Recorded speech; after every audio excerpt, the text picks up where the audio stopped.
What makes us human? It's a question that's been pondered by philosophers since the dawn of civilization. From Socrates to Aquinas to Nietzsche, we have wondered about humanity's place in the world.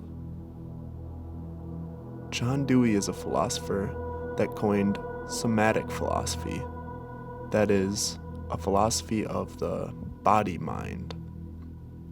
Dewey asserts that the mind is only a part of our flesh and bone, formed by primal instinct. It is not, in other words, given to us by a god or a higher power. Enter SOMA, a 2015 survival horror experience from Frictional Games. You play as Simon, a man who was engaged in a fatal car crash that left him with severe brain damage. After agreeing to a brain scan at a lab, Simon awakens in an underwater research facility several hundred years into the future. There are no signs of any living humans, only robots that are either confused about their mechanical identities or hostile robots. After working your way through the facility, avoiding death, there's a revelation. And this is a spoiler. You're a robot, and every human on Earth is dead. Well, you're not exactly a robot. You're a brain scan of Simon's consciousness, taken over 100 years in the past. Your brain is the foundation of artificial intelligence. Mankind on Earth was eliminated in a meteor strike, leaving only those underwater to survive. In blog posts and interviews, Thomas Grip, the creative director of Frictional, has expanded upon his vision for SOMA's story. In his first blog post for PlayStation in 2013, he explains the premise of the game. The subject of SOMA will discuss its consciousness. Personally, I find it to be the most profound question that is possible to ask.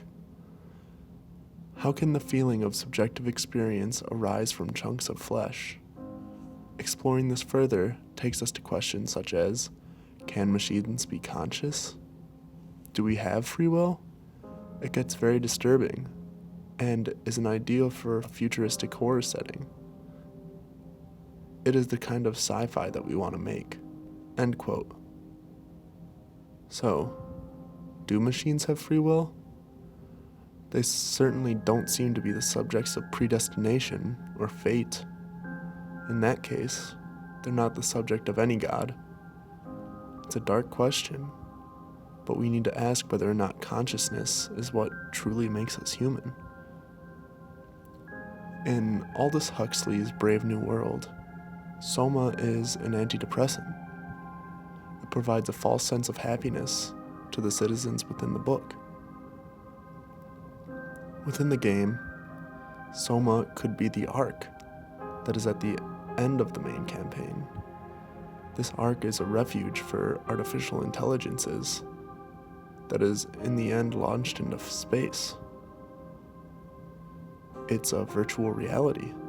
So now we must question, is that refuge a false hope? A false happiness? Is it a false hope that human minds can exist without a human body? Does our body make us human? According to old Catholic doctrine, yes. We need our bodies when we're resurrected. Without them, we'll be damned.